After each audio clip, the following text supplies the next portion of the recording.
Hello everyone, my name is Cristal from Bioinformatics Core at Federal University of Rio Grande do Sul here in Brazil. And it's a pleasure to be here at this Posterpalooza webinar.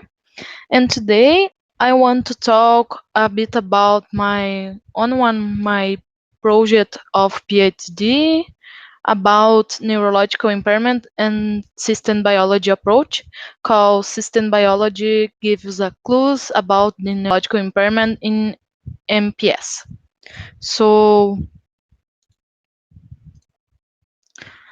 this is my disclosures right now. Mucopolysaccharidosis, or MPS, are lysosomal rod genetic disease characterized by defects in activity of lysosomal hydrolysis involved in the glycosaminoglycan degradation.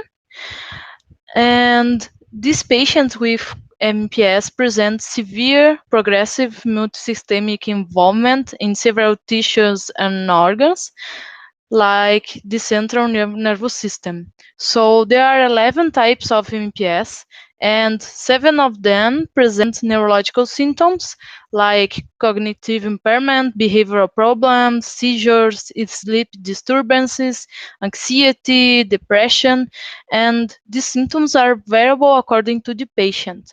So using biological networks for searching genes with functional relevance may give us clues about the pathological mechanisms of these neurological diseases. So, for this purpose, the aims of this work was to identify potential biomarkers for neurological impairment in different types of MPS using public available transcriptomic data retrieved from gene expression tables. So, this is the experimental design. Differential expression was performed with the R environment, with EGR in this case of RNA-seq datasets, and Lima for microarray analysis. So we performed the construction of networks with string database and the manipulation and analysis with Cytoscape apps such as Mimicode, Cytohuba, and for gene ontology, Bingo, and Clupedia.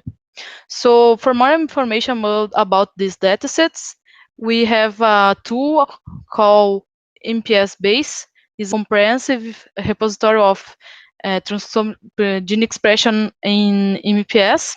So can you scan this QR code?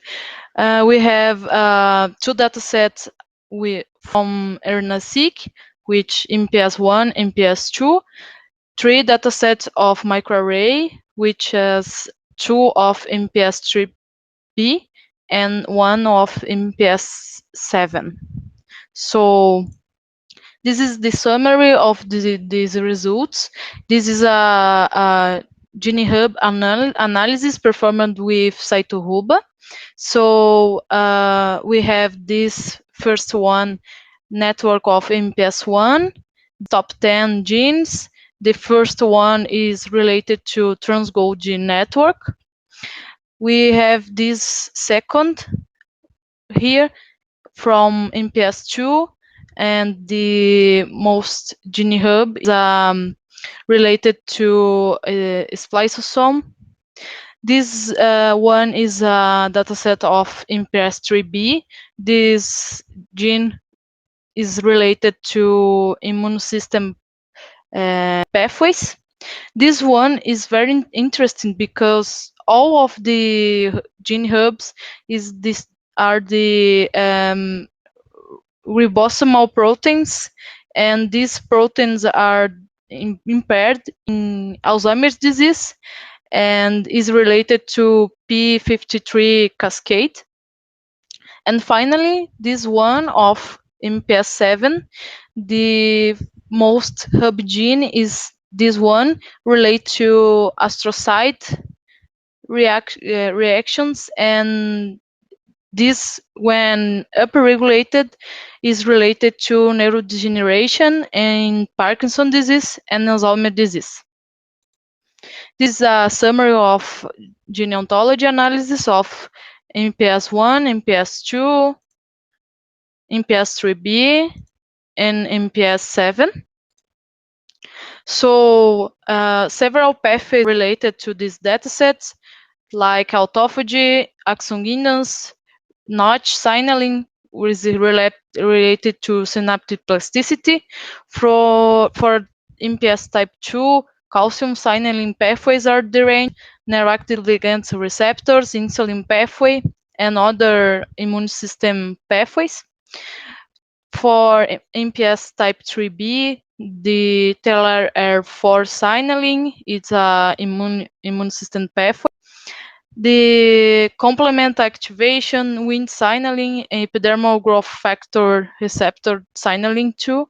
And for MPS type 7, the proteasome related pathways, FcRS and calcium signaling, both in MPS 2 and MPS 7, and immune innate system pathways too. So the glycosaminoglycans are present in extracellular matrix, and these GAGs interacts with a wide range of receptors and proteins. So the impaired in these glycosaminoglycans perturbed several tissues and organs. So system biology approaches may help us understand the mechanism of neuropathology in different types of MPS and to discover novel biomarkers and treatments for these neurological symptoms of these diseases. So here are my acknowledgements, my contact information, and I am ready for questions. Thank you.